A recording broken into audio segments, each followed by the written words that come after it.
wabarakatuh. Waalaikumsalam warahmatullahi wabarakatuh. Perkenalkan, nama saya Novi Hayati Saputri. Saya dari PKS IP As-Salafus Sholeh. Hari ini sebelum mulai belajar, mari kita sama-sama membaca basmalah. Untuk pertemuan kita hari ini dalam program Sekolah Penggerak, saya akan mempresentasikan tentang merancang proyek penguatan profil pelajar Pancasila mulai dari diri. Ini ada beberapa pertanyaan ya Ibu-Ibu. Apa peran Anda di sekolah? Pertanyaannya, apa yang Anda ketahui mengenai proyek penguatan profil pelajar Pancasila? Baik, Bu Novi, saya di PKS IPS Salafus Sholeh ini berperan sebagai guru. Profil pelajar Pancasila merupakan pelajar sepanjang hayat yang kompeten dan memiliki karakter sesuai nilai-nilai Pancasila. Proyek penguatan profil pelajar Pancasila adalah pembelajaran lintas disiplin ilmu untuk mengamati dan memikirkan solusi terhadap permasalahan yang ada di lingkungan sekitar. Proyek penguatan profil pelajar Pancasila adalah pembelajaran lintas disiplin ilmu untuk mengamati dan memikirkan solusi terhadap permasalahan di lingkungan sekitarnya. Proyek penguatan profil pelajar Pancasila memberikan kesempatan bagi peserta didik untuk belajar dalam situasi tidak formal, struktur belajar yang fleksibel, kegiatan belajar yang lebih interaktif, dan juga terlibat langsung dengan lingkungan sekitar untuk menguatkan berbagai kompetensi dalam profil pelajar Pancasila. Eksplorasi konsep. Yang A, profil pelajar Pancasila merupakan yang tadi disampaikan oleh Bu Titi, bahwa pelajar Pancasila itu merupakan pelajar sepanjang hayat yang kompeten dan memiliki karakter sesuai nilai-nilai Pancasila. Pernyataan ini memuat 3 kata kunci: pelajar sepanjang hayat, kompeten, dan nilai-nilai Pancasila.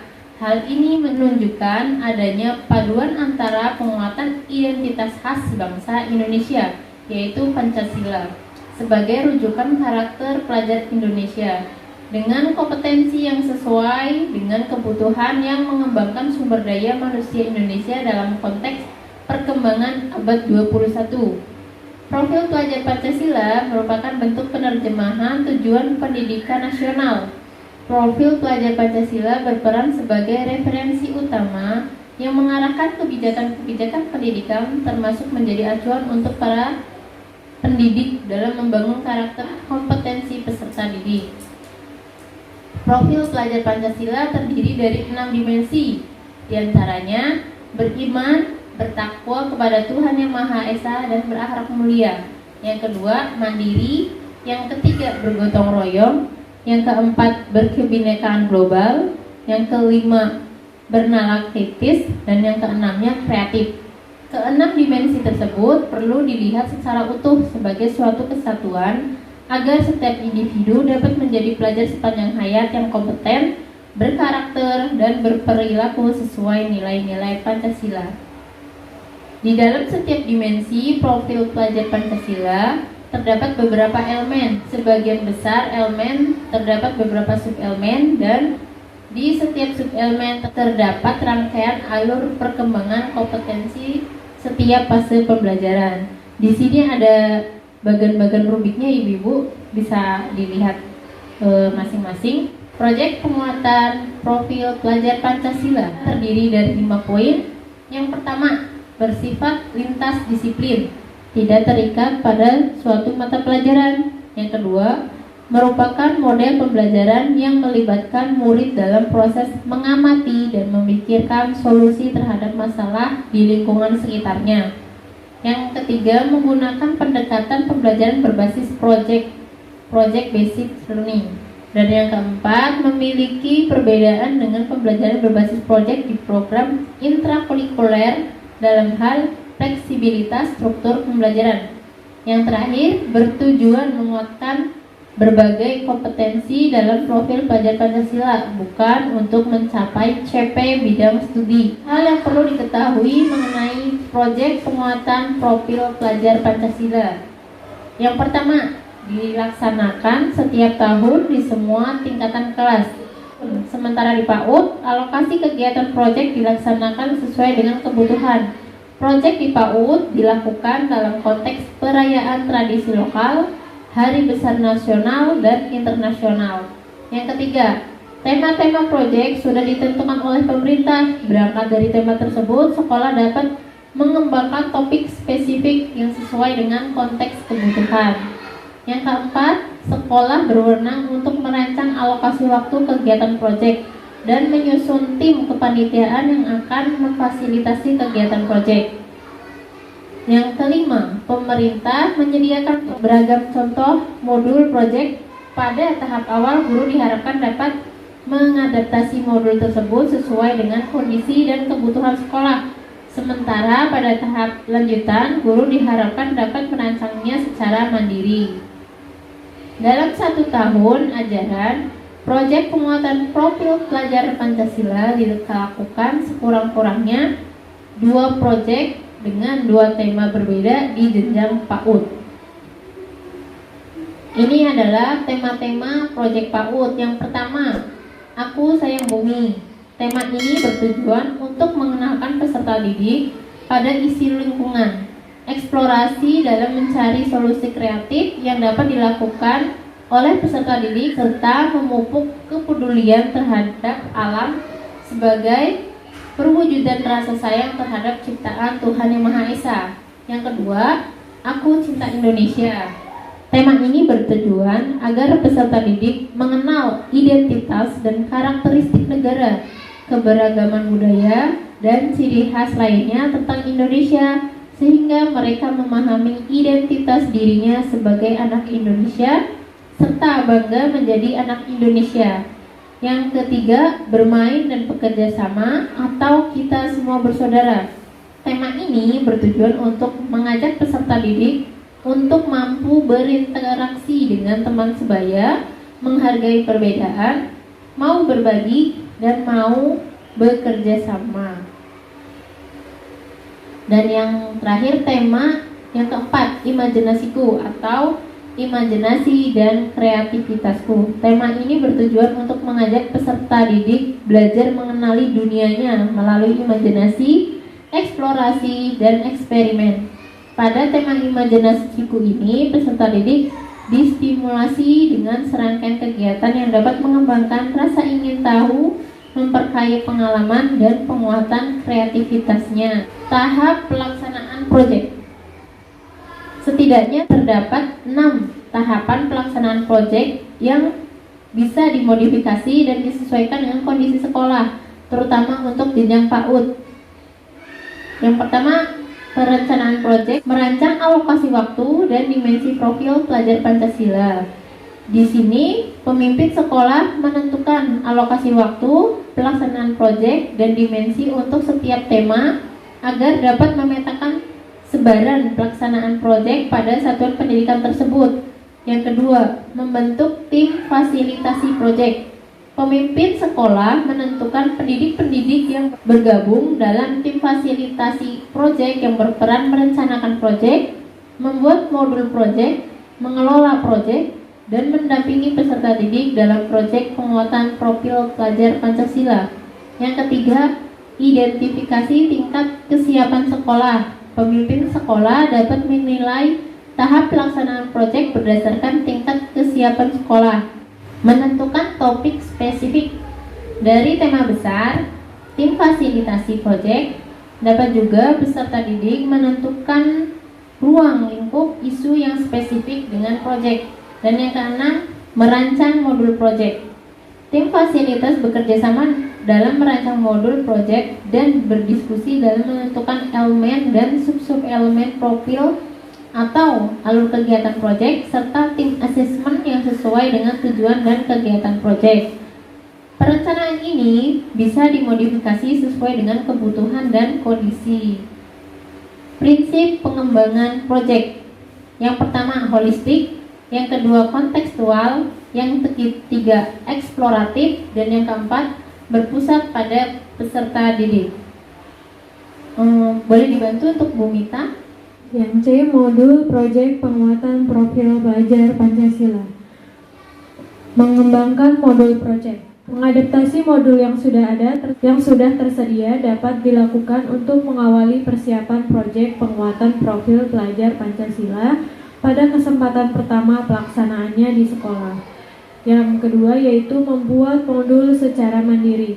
Setelah terampil mengadaptasi modul proyek, harapannya sekolah dapat membuat rancangan modulnya secara mandiri sebagai hasil kolaborasi tim pengembang proyek di sekolah. Contoh alur aktivitas modul proyek PAUD. Tahap permulaan. Kegiatan pembacaan buku, menonton video, outing, dan lain-lain untuk membangkitkan rasa ingin tahu anak sehingga muncul ide atau gagasan untuk melakukan proyek. Tahap pengembangan, dukungan atau fasilitasi guru atau orang dewasa saat anak berkegiatan termasuk pertanyaan pemantik.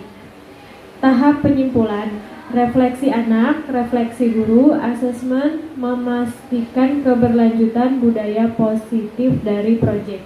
Kita lanjut kembali yaitu tentang asesmen project. Asesmen project, hal-hal yang perlu diketahui mengenai asesmen project penguatan profil pelajar Pancasila yaitu ada 6 poin. Yang pertama, memiliki variasi bentuk asesmen, formatif dan sumatif, serta instrumen asesmen, lembar checklist, rubrik, catatan pengamatan, tes, dan sebagainya. Yang kedua, penekanan pada asesmen performa atau kinerja. Yang ketiga, asesmen akhir berupa rubrik dengan 4 kriteria, mulai berkembang sesuai harapan, dan sangat berkembang. Yang keempat, rumusan kompetensi yang menjadi tujuan ditetapkan dalam kriteria berkembang sesuai harapan. Yang kelima, perlu diperhatikan keselarasan antara tujuan, aktivitas, dan asesmen project. Dan yang keenam, pada jenjang PAUD, pelaporan hasil belajar tidak terpisah dengan rapor kelas. Sementara pada jenjang lainnya, pelaporan hasil belajar terpisah dengan rapor intrakurikuler. Karena sudah masuk ke ruang kolaborasi, silakan bagi ibu-ibu untuk mengerjakan LK yang sudah disediakan. Ibu-ibu sudah selesai mengerjakannya? Sudah. Oke. Karena sudah diselesaikan LK-nya, saya minta untuk Bu Mita untuk mempresentasikan hasil LK-nya. Lembar kerja demonstrasi kontekstual PAUD. Yang pertama, apa rencana persiapan yang akan Anda lakukan agar dapat membawakan workshop unit modul proyek ini dengan optimal? Jawabannya, mempersiapkan modul proyek yang sesuai dengan tema profil pelajar Pancasila yang telah ditetapkan oleh pemerintah. Di antaranya, aku sayang bumi, aku cinta Indonesia, bermain dan bekerja sama, serta imajinasiku. Yang kedua, berlatih membuat modul dengan berbagai tema, supaya menjadi lebih mahir dalam pembuatan modul, sehingga dapat menyampaikan modul proyek dengan baik. Yang ketiga, dipresentasikan kepada sesama rekan sejawat untuk mendapatkan masukan, kritik, dan saran dari mereka. Setelah dirasa cukup baik, proyek dipraktekkan peserta didik. Dan ketika proyek sudah terlaksana dengan baik dan mencapai tujuan yang telah ditentukan, dapat dipresentasikan dalam workshop di gugus atau kecamatan, sehingga dapat diikuti oleh rekan-rekan dari lembaga lain. Pertanyaan yang nomor 2, apa rencana yang Anda lakukan untuk mengembangkan modul proyek di sekolah sesuai dengan peran Anda masing-masing? Jelaskan dalam 3 langkah nyata. 1. Mempelajari materi tentang profil pelajar Pancasila. 2. Berdiskusi dengan guru tentang topik proyek apa saja yang akan dilaksanakan selama 1 tahun. 3. Bersama guru menyusun modul proyek yang berisi tentang informasi umum, kompetensi inti, membuat rubrik asesmen. 4. Pembagian tugas penanggung jawab proyek disusun sesuai job deskripsi dalam proyek. Selanjutnya yaitu tujuan, membuat rancangan ide proyek yang sesuai dengan konteks sekolah. Rancangan ide, Tuliskan ide perancangan proyek Anda di tabel berikut. Sebelumnya, Anda dapat membuat peta konsep secara mandiri di buku catatan pribadi untuk melakukan curah ide. Upayakan ide proyek yang disusun sesuai dengan konteks sekolah Anda.